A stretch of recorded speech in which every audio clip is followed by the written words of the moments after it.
Genesis 3, the temptation and fall of man. Now the serpent was more cunning than any beast of the field which the Lord God had made. And he said to the woman, Has God indeed said, You shall not eat of every tree of the garden? And the woman said to the serpent, We may eat the fruit of the trees of the garden, but of the fruit of the tree which is in the midst of the garden, God has said, You shall not eat it, nor shall you touch it, lest you die. Then the serpent said to the woman, You will not surely die. For God knows that in the day you eat of it, your eyes will be opened, and you will be like God, knowing good and evil. So when the woman saw that the tree was good for food, that it was pleasant to the eyes and a tree desirable to make one wise, she took of its fruit and ate. She also gave to her husband with her, and he ate. Then the eyes of both of them were opened, and they knew that they were naked. And they sewed fig leaves together and made themselves coverings. And they heard the sound of the Lord God walking in the garden in the cool of the day, and Adam and his wife hid themselves from the presence of the Lord God among the trees of the garden. Then the Lord God called to Adam and said to him, Where are you? So he said, I heard your voice in the garden, and I was afraid because I was naked, and I hid myself. And he said, Who told you that you were naked? Have you eaten from the tree of which I commanded you that you should not eat? Then the man said, The woman whom you gave to be with me, she gave me of the tree, and I ate.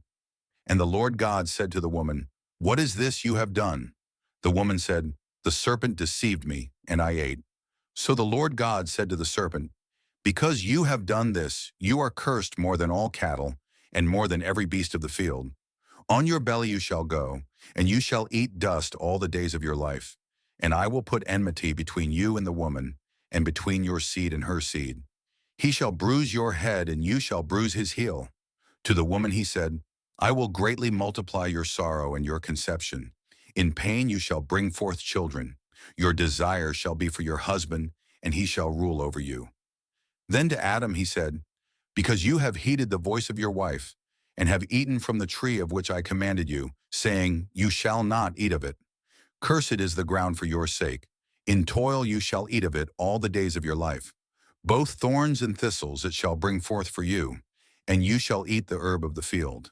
In the sweat of your face you shall eat bread, till you return to the ground.